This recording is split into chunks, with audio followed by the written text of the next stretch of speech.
Programa não recomendado para menores de 10 anos.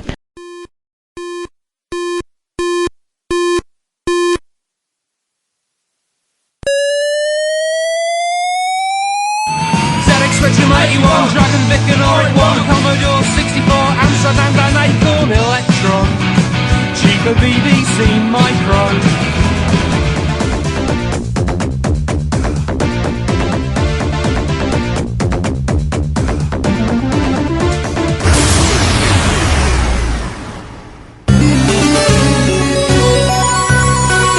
Retrópolis, a cidade dos clássicos.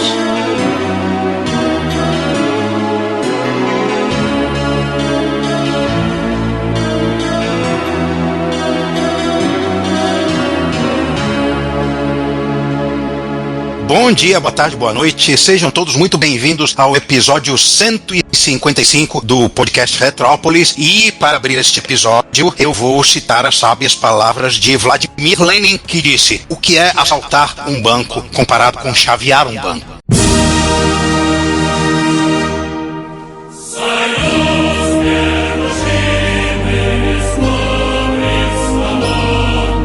Ai, meu Deus. Eu tive que estar aqui pra ouvir essa. Chama a polícia e manda meter ele na cadeia. Não é isso. O episódio não tem nada a ver com comunismo, é o episódio sobre como você fez pro seu salário cair no banco que você tem conta.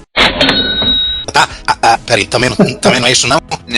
Não é sobre... Qual é aquele nome engraçado? É uma transferência bancária? Não, é... esqueci. Isso uma vez eu acabei esquecendo.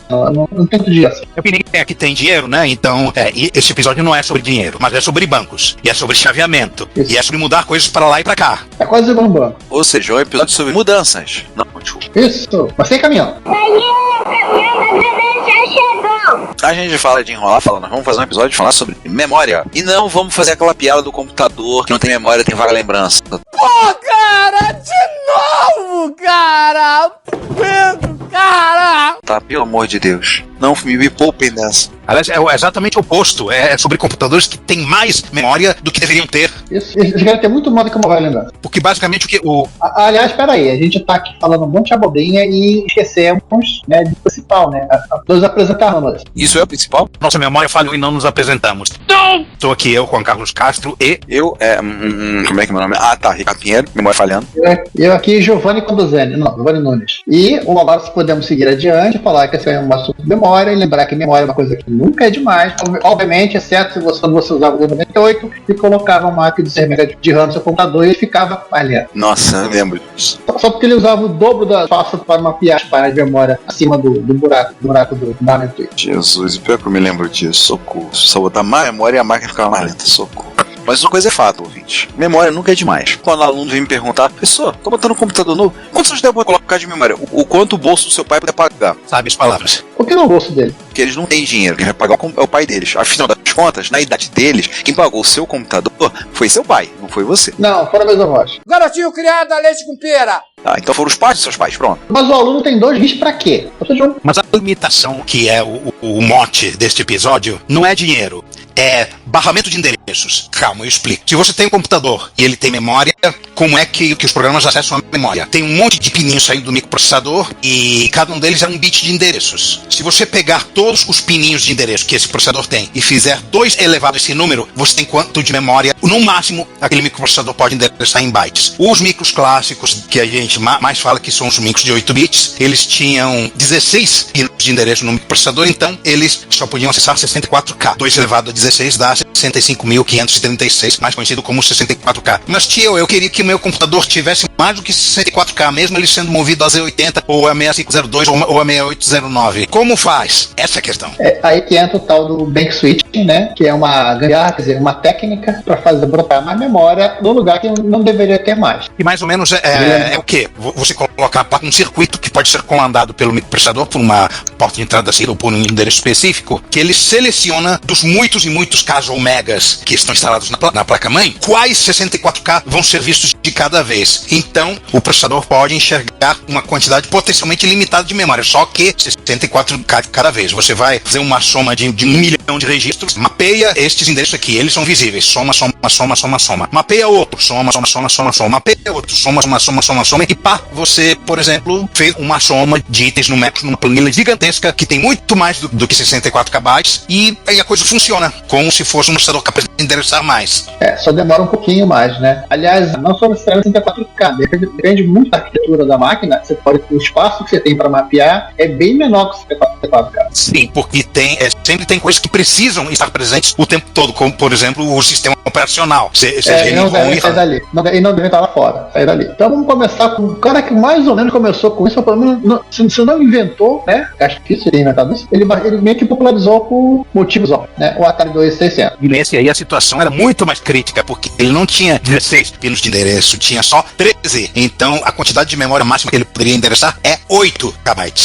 O chip era já de fábrica, o MOS 6507. Você encontra alguns clones que usam um 6502 e funcionam do mesmo jeito, mas como a arquitetura original da máquina foi em cima desse 6507, ele não usa os outros pinos de endereço. Os pininhos estão aterrados lá. A gente começa com as expansões de RAM. Lembrar que o Atari só tinha 256 bytes de memória. Não, tem uma apresentação de um cara no Chaos Computer Club que ele mostra o debugger do Stella, né, pra quem que é homologou da Atari 2600, ele mostra o debugger e fala: veja que maravilha, toda a memória do console está visível para você. Você sabe tudo que tem na memória. Uau! Isso me lembra um meme que eu já uma vez mostrando os videogames antigos, aí falando do tempo que você lembra do cara, o outro fala assim: você lembra do tempo que nós estávamos bem, estávamos na moda, tudo, aí o Atari não tem memória disso. E assim, o Atari tinha só 266 bytes, mas alguns cartuchos tinham algumas maneiras de você, alguns modos de fazer a expansão, né? Antes que alguém pergunte onde é que ficava a memória do Atari, fazendo tia. É uma miséria tão grande que ele nem usou o chip de memória pra isso. Ele botou 256 bytes de memória dentro do controlador de vídeo. A primeira expansão que a gente falar é a Super Chip, feita pela própria Atari, que basicamente mapeava outros 128 bytes sobre o 256, ou seja, aumentava 50%. Não, é overlay, se eu não estou enganado. E pior ainda, a ideia com isso você pode usar coprocessadores nos cartuchos para você poder usar isso para usar recursos, né, que estavam de nível só nos cartuchos para poder fazer. Isso é um conceito que foi usado também com alguns outros, né, alguns videogames mais recentes depois foi usado. Não. Coffee Super Nintendo? Pois é, né, espalhar o Super FX, né. Me lembrei exatamente desse. Pelo menos era um tratado escondido dentro do cartucho, né, não é aquele Megazord que você ia fazendo em cima do Mega Drive, né. De sair colocando expansão pra cá, expansão pra lá, e depois que você tinha aquele robô gigante na sua mesa que você leva assim, sem nem pra onde começa. Mas um dos cartuchos mais famosos que você tá falando, né, Ron? Qual mesmo? O Pitfall 2 usa esse Super Chip, não é isso? Sim, o próprio David Crane, né, o criador do Pitfall e do Pitfall 2 The Lost Caverns, foi o que usou esse conceito pra colocar no cartucho pra poder tocar música. E eu vou dizer pra vocês, eu nunca tinha visto o Pitfall 2 do Atari. Eu joguei muito Pitfall 2 do MSX. Muito. Cara, é exatamente igual. Claro, o gráfico é diferente, óbvio. Isso explica uma coisa, por que não tinha Pitfall 2 no clube de Atari? Porque não era um cartucho facilmente copiável, ele tinha um chip proprietário, que era um chip de som, e além disso tinha RAM no cartucho. Sim. O chip de som, ele tocava literalmente música durante o jogo inteiro, um dos poucos jogos de Atari dessas músicas. E eu lembro, cara, que assim, eu tive um problema com o meu Atari e eu pedi uma ajuda ao Vitor Truco, uma arrumada, aí o Truco falou: olha, vários cartuchos funcionavam, mas não funcionava o Everdrive de Atari, o Harmony, que é o que eu tenho. E aí eu lembro que ele me falou: olha, tem um pino torto empenado que eu consertei aqui no soquete do Atari. O problema é o seguinte: vai funcionar qualquer cartucho, mas tipo o Harmony, que usa coisa. E o Pitfall 2 não funciona. Se botar no teu Atari do jeito que tava, não funciona. Então por quê? Ele falou: o Pitfall 2 tem um característica diferente. Aí, ó, um integrado usando esse Super Chip e usava isso pra poder tocar música. E eu vi o vídeo recentemente, o long play do Pitfall 2 do Atari 2600, e realmente o jogo toca música o jogo todo. Um mapa bem grande. Sim, o que me impressionou, por exemplo, porque eu joguei a versão port feito pra ColecoVision, depois foi portado pro MSX da Pony Canyon, eu joguei bastante. Mas o do Atari eu não tinha visto e é exatamente o mesmo mapa. Me lembro, tudo igual, impressionante. Qual é essa expansão outra aqui, essa M-Network? Como é que é a parada dela? Essa Network, ela tinha 2 KB, já melhorou a de RAM, né? Só que de 2 bancos, você pensa, 2 bancos de 1 KB. Sim, tecnicamente sim. Mas tinha um banco que era de 1 KB contigo e o outro era um outro banco de 1 KB que era dividido em 4 bancos de 50 bytes. Assim, é complicado, é estranho e vamos seguir adiante, porque acho que ele cita ele um pouquinho mais abaixo. Ele emenda com alguém. O famoso caraca, coisa de doido. Não, vamos fazer complicado. Complicado é mais legal. Vamos falar daquelas que realmente são as expansões que todo mundo conheceu segurou na mão, mesmo sem saber. Deus, o arcade é Supercharger, né? Nem todo mundo segurou na mão Supercharger. Ah, não, mas os outros sim. Assim, a gente viu a Atari Supercharger, a gente olhava, muitos de nós sonhávamos em ter um, né? Ah, sim. Porque que isso tinha? Era um cartucho que tinha RAM dentro dele e também tinha uma interface para fita cassete, para você carregar dentro da RAM os jogos em fita cassete. Caramba, eu lembro disso. Os jogos eram um pouquinho melhores mesmo. Só demorava um pouquinho mais pra carregar, né? É verdade. O Stella tem a opção de carregar rápido. Ah, tá. Ufa. O Frogger dele era quase de qualidade de arcade, é excelente. O Frogger dele, se comparar com o Frogger de cartucho, tá de caramba. É a mesma diferença do Donkey Kong do ColecoVision e do Donkey Kong do Atari. E tem um outro jogo que, por si só, não merece muita nota, porque ele é meio um meio termo entre Galaxian e Phoenix. O nome dele é Comunistas Mutantes do Espaço Sideral. Viu como esse episódio tem um pouco a ver com comunismo? Cara, Come Mutants from Outer Space é o nome dele. Caraca, cara. É um shmup até divertidinho, mas os caras botaram esse título só pra causar. Não tem nada, você não vê nenhum martelo e foice descendo pra cima de você. O boss não tem o contorno do Marx barbudo, nem do Lenin, nada disso. Só porque tava na moda lutar contra os comunistas na época, porque era a época do Reagan, né? Eles estavam na dúvida do que colocar de título e colocaram tudo que poderiam imaginar, assim, pra pecar excesso. Caracas. Que viagem, meu. Agora vamos seguir de coisas menos viajadas, quase. Então, esses cartuchos tinham algumas versões, né? Agora nós estamos mais falando do Supercharger, né? O arcade Supercharger. Não. Que depois se chamou Starpass Supercharger, porque havia um outro console de videogame chamado Arcadia. O Emerson Arcade. Emerson Arcade, ali, quem palma.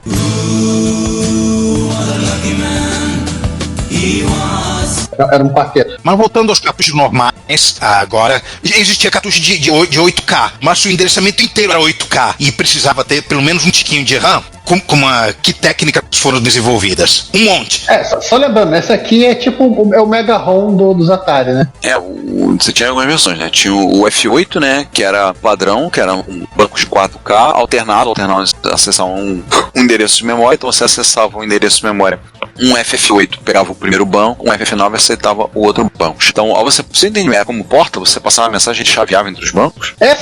Você literalmente, como esse cara não era um endereço válido, né, no barramento, pode ver que ele está em um FFF, a ROM fica lá embaixo e a RAM fica lá em cima, no 6502, você não tinha nada. Mas como o circuito de mapeamento estava escutando o barramento, você fazia assim, você tenta fazer cócegas no FF8 e ia pro banco 0. Fazia cócegas no FF8 e ia pro banco 1. Seguia mais ou menos o princípio, como se fosse um acesso por porta, né?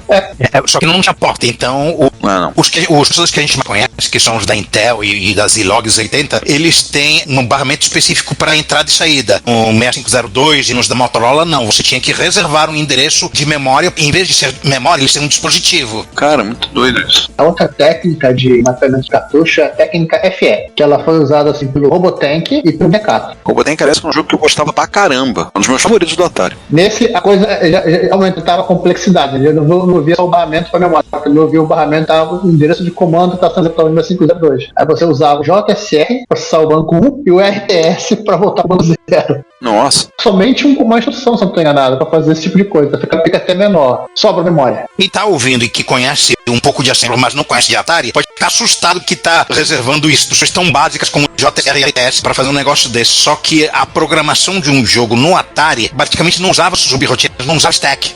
Não tinha espaço. Não tinha stack. 16 bytes. Não, e tem um detalhe. Lembrando que tem 16 bytes de memória e se não tem nada, o meu 512 ele reserva o primeiro 16 bytes para ser a zero page. E na zero page estão mapeados os registradores do TIA. Então ali não era necessariamente o melhor lugar do mundo para gravar coisa. Tem isso, né? O stack no 6502 ele forçosamente está na segunda página que não existe. Então você realmente programa sem subrotina, sem go sub, sem return, seja lá o nome que você quiser dar, sem nada parecido com chamada. É uma coisa muito estranha. É Go Roça na prática. Extreme Go Roça. E as técnicas, elas foram ficando mais complicadas a partir do momento que a galera começou a precisar de mais memória, né? Essa aqui é chamada de E0. Ela foi usada basicamente pelo jogo da Parker Brothers, da fábrica de cabeça um título da Parker Brothers, e que ela, agora, e aí começa, né? Ela tem 4 segmentos de 1K que você chaveia acessando os endereços. É um F0, um F8, um FF0. Aí você usa N para 0, 1. Você seleciona na soma, o F0 é a página 0, o F1 é a página 1 no terceiro, nesse primeiro banco. E assim vai no E8 no F0. Você tem mais páginas disponíveis, você pode já começar a fazer uma coisa tipo a mapper da MSI, né? E claro, a página 3 não podia ser chaveada, porque o jogo tava ali. Pois é, senão você perde o jogo. A lógica central do jogo, né? O resto do jogo, tipo, rotinas que só aparecem numa determinada fase e aí você chaveava aqueles 1K.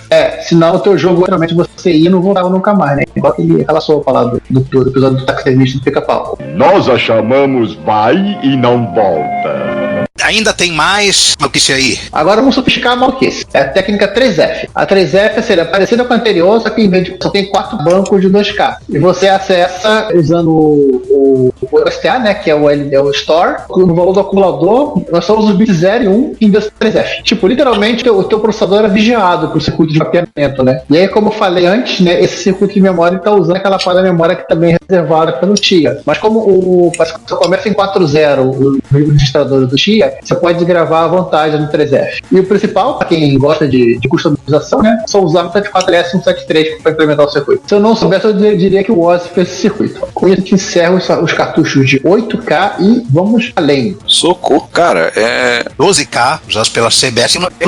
Alguém lembra de algum jogo desse fabricante? Solar Fox. Cara, eu não lembro de jogo de 12K. Eu lembro de jogo de 8 e de 16. Mas eu não lembro de jogo de 12K, não. Deixa eu ver se eu tenho Stella instalado aqui, se eu tenho ROMs de Atari. Não tá na outra máquina. Bom, eu devo ter essa ROM. Eu tenho 7 de todas as ROMs da época, certamente tem Solar Fox. Tenho 7 de todos os jogos de Atari, que deve ser uns 5, 6 mega, né? O 7 completo. Se você acrescentar os homebrew, deve aumentar pra 7. Mas assim, esse técnico, ele trabalhava com uma técnica parecida do F8, né? Que ele trabalhava com 3 bancos de 4K e era 256 de byte de RAM, que era mapeado nesse intervalo, que era entre o endereço 1000 e o 1FF. Da altura de 4.096. Pois é. Agora, cartucho 16K, esses eu já lembro alguns. Eu lembro de ter visto, como o padrão, que era o F6, né? Que funcionava parecido com o F8, só que tava 4 bancos de 4K, assim pelos endereços 1 FF6, um FF7, um FF8 e um FF9. E o último método E7, que esse era o mais complexo de todos, e é bom de não detalhar muito antes que o ouvinte desista de ouvir o nosso episódio, né? Ele tá dando nó na cabeça. Porra, tu tá dando uma palestra, mano. Lembra do M-Network? Então, o M-Network usava esse pra ROM. Nossa, 8 bancos de 4K, com os 2 últimos kbytes do cartucho estáticos e apenas os 2 primeiros sendo chaveados. Só 3 jogos usavam E7 e entre eles usava a RAM e a ROM juntos do Burger Time. Só o Burger Time usou a RAM e a ROM. Você lembra que você comentou que o rádio do Atari era bem limitado? Tinha uma outra coisa limitada também. Ele não tinha o pino de write da memória implementada do cartucho, por razões óbvias. O cartucho era de ROM. Então, até que ele, para gravar em RAM, ele setava em outros endereços. E aí conseguia alterar o valor. Bem, mas a galera não contente em fazer cartucho de 16K pro Atari 2600, resolveu fazer um de 32K. Só, mas eu acho que eu ouvi falar de um cartucho Atari de 64.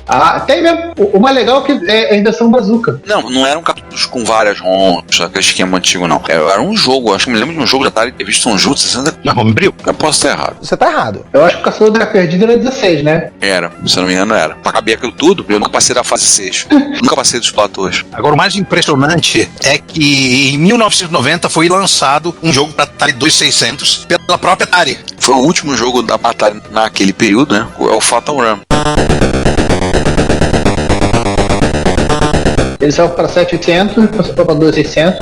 1990. Havia Simpsons. O Atari já estava tecnicamente morto, enterrado. Já tinha até exumado levando os ossos para outro canto. Aliás, eu acho que até o 7800 da ROM estava precisando ser exumado nessa época. Não, ele tava o 700 estava na UTI. Com essa altura, os cartuchos de ET enterrados já estavam germinando, né? Sim. É verdade. Ele é uma variação do F6, né? Faltou fazer o mapeamento F1, mas tudo bem. Mas com 8 bancos de 4K. E só foi usado esse mapeamento para fazer o Fatal Run. Eu acho que teve um jogo de Atari 64 KB, não somente esse nacional. Deixa eu vou até procurar. Esse aqui é um mapeamento nacional, né? É chamado F0, faltou F1, cara. Ele foi criado pela Dynacom, mais precisamente para o Mega Boy, que era um Atari 2600 portátil. Ele tem 16 bancos de 4K e você acessa os endereços de um FF0. Não, é pior ainda, peraí. Não é assim não. Você acessa o endereço de um FF0. Cada vez que você acessa um FF0, ele incrementa a página que está mapeada no 4K. Até chegar em 15. Quando chega em 15, ele volta pro 0. Meu Deus do céu. E o que eles programaram nesse esquema maluco? O Mega Boy, ele não consegue só li, tipo, um monte de programa educativo. Era um Atari portátil, você podia rodar, jogar jogos normais com ele. E tinha esse cartucho que tinha um monte de joguinho educativo. Aqueles joguinhos pra matar criança de tédio. Ah, tem um link aqui. Megaboy Compact, matemática, inglês, jogos e música. Vou pegar essa lista, eu vou disponibilizar aqui que tenha a lista de todos os jogos e os mapeamentos que cada um deles usou. Link aqui nos fóruns da Atari Age. Inclusive eu não sabia que a SEGA e a Konami tinham feito especificamente jogos para os 60. Antes tem alguma coisa da época, Porque eu tenho visto da 4K que eu tô vendo encontrando uma coisa de Atari, são jogos homebrew mais recentes. Mas eu lembro de ter ouvido falar que teve na época. Mas whatever. Agora eu queria só dizer um negócio pra você. Nós temos um canal no YouTube e um perfil no Instagram. No YouTube, todos os episódios do podcast estão disponíveis para você, assim como as besteiras e eventualmente vídeos. Mas vocês sabem, não somos lá muito bons com esse tipo de mídia. No nosso Instagram também publicamos imagens, textos e eventualmente vídeos. Esses vídeos são material vindo de encontros, lives, gravações ao vivo, entre outras fontes. Não deixe de assinar, comentar, ligar os sininhos e compartilhar com outros. Ajude-nos a espalhar a palavra da retrocomputação a outras pessoas. Muito obrigado. Se vocês gostaram, se não gostaram, que se dane. E aí, saindo do videogame indo pro computador, vamos falar dos Atari 400, 800, 800 XL, a série XE, ou seja, os micros. E isso tudo que a gente já falou dos cartuchos já é confuso. Agora imagina quando vai pros micros, porque aí vai a lista de opções para ampliar a memória, os micros a princípio 48K, para você ampliar, aí começa a bagunça. Assim, do ponto de vista do 400 e 800, aquilo foi o caos. Acho que assim, todo mundo resolveu inventar seu próprio mapeamento. Tanto que assim, não vamos nem falar disso aqui, senão o episódio vai acabar hoje. Os ouvintes vão ou cortam os pulsos ou cortam os nossos pulsos. Vamos avançar já para a Atari XE e para o XE, são do década de 80, e esse mapeamento ele surgiu justamente por conta do 200XE, porque o 200XE tinha 40K de RAM e eles queriam aumentar para 64, ou seja, ele tirava o ROM, que estava mapeado no final da RAM, exceto um pedacinho de nada lá, e jogava o RAM em cima, então você conseguia ter não 64K, mas acho que 60K disponível para você rodar os programas. 62K. Eu vi aqui na própria noção. Quando saiu a série XE, eles expandiram isso para poder ligar e desligar o banco. No XE, eles usaram uma porta B da pia. E é horrível essa termo. Para isso. No XE, ela foi usada para ligar e desligar o LED.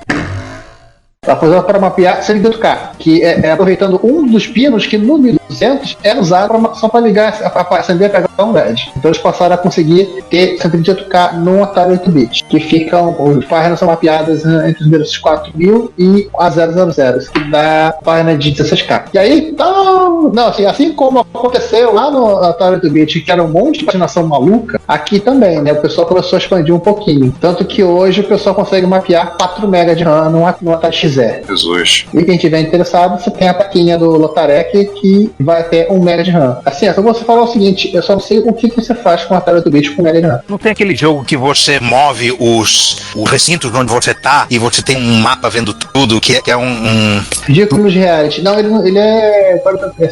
Ele é para Atari 8-bit. Ele usa expansão de RAM? Não, que eu saiba. Pelo que eu sei, alguns demos usam. Tirando isso... Não haver um padrão dificulta um pouco. Não haver um padrão ajuda, né? E eu achando que a expansão de memória do MSX era confusa. Caramba, a gente era feliz e não sabia. Verdade.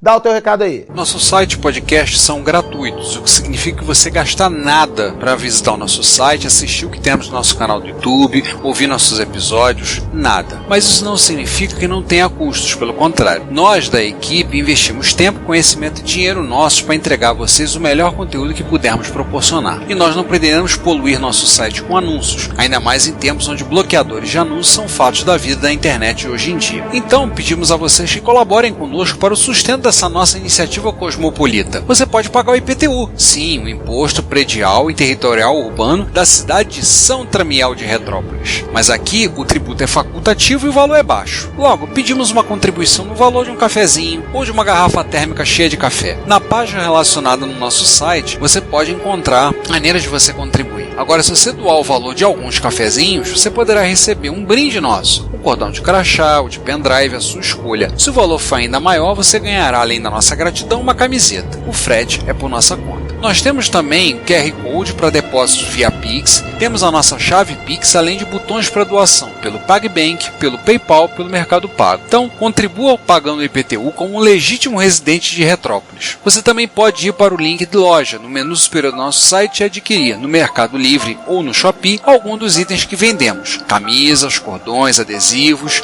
os itens das nossas campanhas de financiamento coletivo, como os baralhos de amigos e videogames e o livro do MS-DOS revelado. Temos também links de afiliados que estão na lateral direita do site, abaixo das nossas redes sociais. Se você for comprar algo na AliExpress ou na Amazon, acesse o site a partir dos nossos links, que receberemos uma pequena comissão da sua compra. E, por último, se você quiser doar algum item de hardware, aceitamos de bom grado. Sempre temos interesse em incorporar o erário retropolitano, algum microclássico que precisa de carinho e amor para dar alegria a muita gente. Todas as doações, lucro obtido nas vendas, comissões de links de afiliados, tudo é revertido para a Secretaria de Fazenda de Retrópolis para a manutenção da estrutura da nossa cidade, e você estará nos ajudando a manter a Cidade dos Clássicos viva e ativa. Muito obrigado pelo seu apoio. Seu reconhecimento não tem preço. Acorda, Simone! Aí no mundo do Commodore 64 é mais simples, Menos complicada, né? Não é mais simples, é menos complicada. é menos complicada e demorou um pouco, demorou pra chegar, né? Pelo menos oficialmente. Assim, logo assim que o Commodore 64 foi lançado,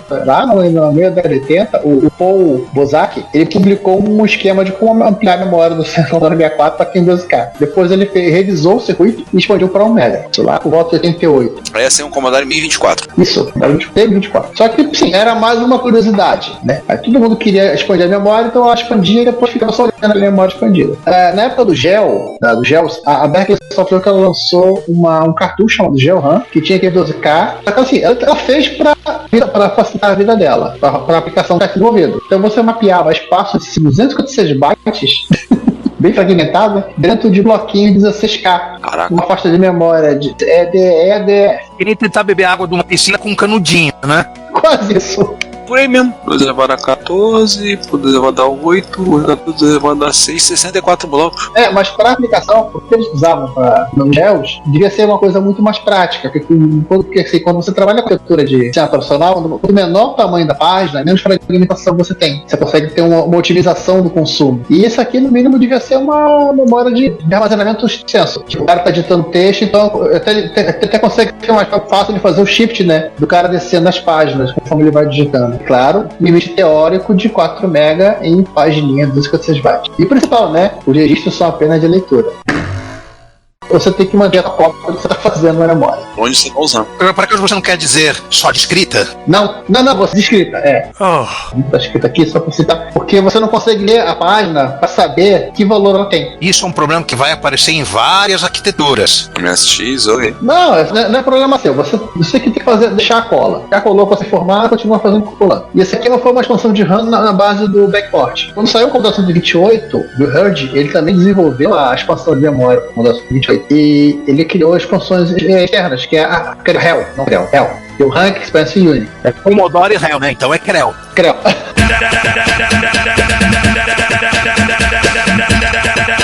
E aí a Commodore lançou 3 modelos: o Hell 1700, o Hell 1764 e o Hell 1750, com respectivamente 128, 256 e 512 KB. Ou seja, alguém na Commodore não sabia fazer conta. E o método de acesso era diferente. Ele não era realmente um mapeamento de memória. Estava mais para armazenamento. Estava muito mais para um cartão SD do que para uma extensão de RAM propriamente dita, porque você comandava leitura e escrita de blocos por DMA, usando o controlador de DMA do... Você tinha 3 comandos no Basic 128. No Commodore 64, você fazia na base do 20 e poucos. Lembrança, João? Porque a expansão foi feita para o 128, mas logo depois eles fizeram um backport dela para o 64. E depois as pessoas descobriram que podia expandir todas as máquinas 12K. E era tipo comando stash. A gente já falou dessa rel em algum hack no... Nós falamos no Repórter Retro. O interessante é que você pedia, tipo, como o DMA, o stash, o backstop, para esperar e gravar e até trocar espaços de memória dentro do teu barramento. Ele devia fazer isso bem mais rápido. A parte curiosa disso tudo, né, é que a rel de 64, que era o Commodore 64, também trazia uma fonte de força que garantia os 2.5 A para alimentar o computador, que a fonte original do Commodore não tinha carga para aquilo. A falta principal, né, que o Andrew Mileski, ele teve a ideia de pendurar mais memória na rel. E agora ele liberou o esquema para fazer uma rel de 2 MB. Isso é maquice moderna que provavelmente só demo usa ou talvez algum jogo Homebrew. Quem usa rel, se não estou enganado, é o port do Sonic. Quem usa rel é promotor público. E você fez isso mesmo? Fiz. Ricardo, bate no... Bom, os Apple II tinham outra coisa em comum com os Atari 8-bits, além do processador 6502. Eles tinham uma limitação básica de 48K de RAM, porque tinham um espaço de 16K reservado para ROM. Em 1979, a Apple lançou a placa Firmware Card, custava módicos $220, uma placa que só funcionava no slot 0, que permitia, entre outras coisas, o boot com o Integer Basic, o Basic antigo que foi deprecado no Apple II Plus. Que era o Basic que algumas pessoas que tinham programas que queriam ainda continuar rodando, caramba. Nesse mesmo ano eles lançaram a já famosa Language Card, que essa permitia trocar os 16K de ROM por RAM e aí substituiu o Apple Soft Basic por qualquer outra coisa, e ela é mais flexível de usar do que a Firmware Card. É a que teve mais uso, né, que foi mais famosa. Essa era cara. A ideia dela era só pra usar o Apple Pascal, que claro, vinha num pacote que custava quase $500, né? Esse Pascal não é o CSD Pascal, não, é o Pascal. O Apple Pascal é um SD Pascal. Ah, tá. Ele é Pascal na base de P-Code. Ele substituía a ROM do Apple por um interpretador de P-Code e rodava um código. Quando ela fazia as coisas, ela tinha que fazer. Hoje a coisa é mais fácil, né? Você tem a versão pirata, as alternativas. Você pode fazer a sua própria Language Card 16K, é um circuito simples. Mas enquanto isso, a Apple estava desenvolvendo o Lisa e a equipe de programadores usava a Apple II para programar em Pascal, e eles usaram esse Pascal para desenvolver software por Lisa, né? Para desenvolver o firmware e tudo o resto. Aí bateram no limite de 64K, que já era uma gambiarra. Então, um certo engenheiro de nome Burrow Smith teve a ideia de colocar um banco extra 16K na placa e criaram um Apple II com 80K de RAM. Que aliás nunca saiu da Apple. E eles continuaram usando isso para desenvolver o firmware do Lisa, né, até que a máquina chegou ao ponto de estava suficiente para não precisar mais usar o Apple para desenvolver. O problema da Language Card era que se um mortal comum quisesse comprar, ela tinha que comprar o pacote que vinha um Pascal junto. Resultado, terceiro, começaram a clonar e fazer chaveamento de mais bancos de 16K. Eu acho que era Saturn, bastante conhecida. A primeira das expansões de RAM para Apple II que era Saturn. Tanto que uma versão da Saturn foi implementada dentro do TK2000, né? TK2000 com 128K. TK2002, não é isso? Ele que vem com 128K. Eu não sabia que o esquema era esse. Ele faz o banking só nessa área de 16K, né? Bom, o Language Card acabou sendo internalizada, né? Por ocasião do Apple IIe, em 1982. Deixou de existir o slot 0 e passou a ter uma Language Card que não era car, né? Não era parte da placa-mãe. Essa Language. Mas aí apareceu um novo slot. Um slot auxiliar que você podia usar duas novas placas lançadas pela Apple. Uma placa de 80 colunas, que vinha com um K de RAM que era só VRAM, né? E a placa de 80 colunas estendida, que vinha com 64K e permitia o famoso DHGR, que o Basic não dava suporte. Era só por poucas linguagens de máquina. Sim. E obviamente, conforme você ia pendurando mais bancos de memória nessas placas, você ia tendo bem mais memória disponível para você trabalhar. E essa aqui é só quase um prólogo para explicar o pesadelo da paginação de memória dos Apple II, né? Que esse documento está definido. Não é essa simplicidade toda, tem mais coisa ainda. Tem espaço que você pode mexer, áreas que você pode mexer e por aí vai. E 2S? Lá do bom do 2S, eles usam um processador dessas bits, né? Por mais que o 65C816 ele tem um armamento de 24 bits. Aliás, é interessante, ele tem uma versão que é um DIP de 40 pinos, igualzinho ao 502, e ele literalmente chaveia os 8 bits de dados para estabelecer adereçamento. Eles são o do A17 ou A23. Aí a tua placa tem que saber fazer isso também, claro. Mas no Apple IIs é mais simples, né? 24 bits de memória está seguindo 256 bancos, 64K cada um, sendo que tem dois bancos que estão especificamente mapeados para o Mega 2, que vai produzir uma chip. Ele está mapeado no endereço específico e está espelhado no outro. Essa é a memória de 1 Mega, todo o resto é 2.4. Pelo menos assim, tecnicamente é meio plano, né? Agora eu vou deixar o Juan falar. Ah, sim. O Coco, o TR-70 Color, as versões 1 e 2, que eram praticamente a mesma em termos de arquitetura, a coisa era simples. Eles tinham os primeiros 32K do endereçamento era RAM e os segundos 32K era ROM. Até que começaram a querer vender máquinas com 64K de RAM. E o que você tinha? Tinha uma porta lá, né? Um registro da SAN para você mudar esses segundos 32K, né? De 8000 até FFF entre RAM e ROM. Sendo que são muito populares programinhas para você copiar o BASIC para RAM e fazer alterações nele. E nesse link aí você tem vários programinhas, vários hacks em BASIC para você fazer isso. Um desses feito por este que vos fala. Que ele é mais rápido que os outros porque com 6 bytes a cada loop. Mas isso era feijão com arroz. Havia expansões de terceiros também. Havia uma placa chamada JER Bunker que você instalava de uma maneira assim ligeiramente invasiva. Você tinha que tirar a SAN e colocar dentro dela e instalar chips de RAM adicionais e levantar os pinos e puxar o fiozinho delas. Porra!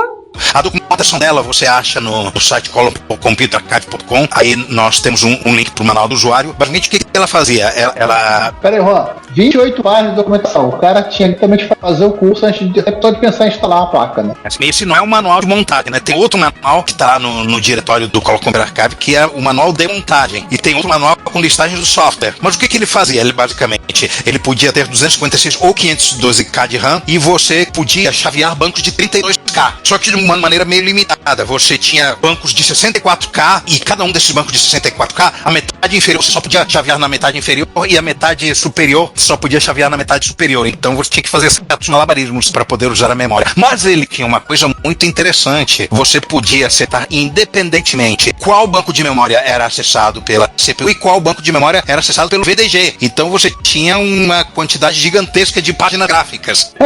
E aliás, páginas gráficas que o processador nem sabia que existiam, né? É inocente, né? Sabe de nada, inocente. Ele só tem uma parte deles. Quem faz toda essa máquina é a Sun. A Sun é a MMU do Coco 1 e 2. E ao descobrir esse detalhe, né, dessa limitação do chaveamento da JR Bunker, eu cheguei à conclusão de que aquela expansão de RAM que foi feita na LC para fazer os sistemas corporativos lá nos cocos alterados deles, não era exatamente igual à JR. Por quê? Não tinha esse negócio de switch do VDG, que o objetivo era usar placas de 80 colunas, usar só programas modo texto. Você podia chavear qualquer banco de 32K no endereços superiores. Que é onde fica a RAM. Que é onde ficam aqueles segundos, que é onde fica a ROM e onde ficam aqueles segundos 32K de RAM. Então eu fiquei anos achando que era porte dessa JR Bunker, que ele não era uma coisa diferente, era uma segunda expansão de terceiros. Olha, certamente deve haver outra, mas eu só tenho notícia dessa. Eu tô vendo aqui o manual de instalação dessa placa e um monte de fiozinho que você precisava puxar de um lado pro outro. A gente tem dois vídeos aí do Canadian Retro Things, que ele conseguiu um Coco 2 com uma Banker, e ele coloca para funcionar e faz os testes e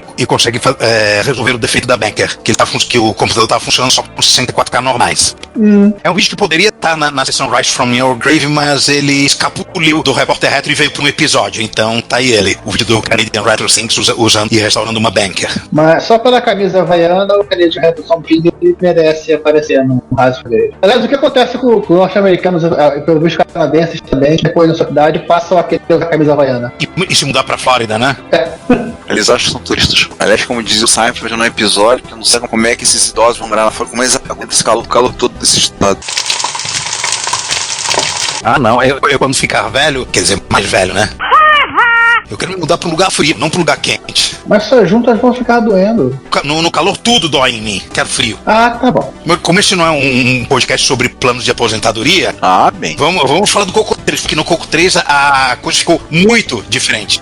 E tem uma curiosidade no Coco 3, né? O Coco 3 é como se falou lá do truque pra copiar ROM pra RAM, né, e fazer patches. O Coco 3 ele já inicia sua vida fazendo isso, né? Sim, mas isso tem aquela história do licenciamento, né? Que eles só podiam publicar o Basic inalterado. Então, ok, então nós vamos vender a máquina com o Basic inalterado, nós vamos alterá-lo na RAM. E ainda vamos colocar um easter egg zoando a Microsoft. E nessa brincadeira eles fizeram um esquema de mapeamento bem mais flexível, que usava parte de 8 KB. Aliás, tem uma história de arquitetura do Coco 3 foi feita em conjunto entre a TED e a Microwerk, que é a desenvolvedora do S9. A TED queria fazer bancos de 16K, que era mais barato e mais simples, e a Microwerk queria que os bancos fossem de 4K, que era mais conveniente. É de 2, menor ainda? De 2? É? Queria de 2K, é verdade. Deixa eu ter uma comercial que rodava com bancos de 2. Tem máquinas com 6809, não Coco.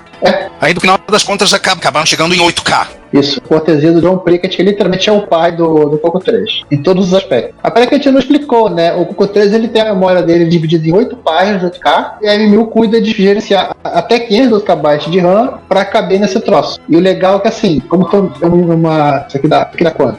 Contando com os dedos, aqui tem byte, 2 bytes, né? Seria 2 bytes e meio. Ele pega a parte mais alta para definir como o valor da página. Então assim, a primeira página da memória é 0 e a última página mapeável é 7F. 7FFF é o último endereço dos possíveis 512K. Sendo que por padrão. Ao contrário. O Basic utiliza os endereços mais altos, né? Que de 7000 até 7FFF. Você tem uma instrução no Basic para dar pick e poke em qualquer um desses endereços estendidos, que é LPIC e LPPOK. Que eu acho curioso esse nome L, porque eu tô pensando que é um pick lógico e um poke lógico. Não é o contrário, né? Não é lógico. É longo. É de longo, mas na minha cabeça eu guardei como lógico. Sua cabeça é estranha, eu sempre interpretei ele como long. O que acontece? Ele inverte a história, né? Porque pensar assim, porque ela viu pouco o vídeo original do Basic, ele que tá sendo um endereço lógico, não físico. Quando você usa os modos gráficos estendidos, né, que só existem no Coco 3, o VDG turbinado que tem dentro da GIME, ele enxerga, né, a memória de vídeo num endereço fixo que é fora do endereço do Basic. Então você pode desenhar na tela usando o epoch. Que são os outros 64K, logo antes do que o Basic está usando. Ali fica a memória de vídeo. E para chavear são reservados 8 endereços de I/O, né, endereços de memória reservados para I/O, é de FFA0 a FFA7. Em cada um deles você coloca o valor do banco desejado. E mesmo site que tinha aquele esqueminha de chavear o 64K no Coco 2, tem um post bem interessante didático a respeito desse assunto. E permita-me acrescentar que nas épocas atuais fizeram expansões de memória com mais de 512K, porque em cada um desses endereços de FFA0 até FFA7, você pode botar teoricamente um valor de 0 a 255. Então você poderia ter 255 vezes 8K, que são 2 mega. A parte mais interessante da expansão do Coco 13, como ela foi feita com o fabricante operacional, né, ficou uma gambiarra bonita e simples de usar, né? Sim, ele era bem viável como microprofissional. Ele tinha 80 colunas, podia ter até 512K de memória, que em 1986 é uma coisa razoável.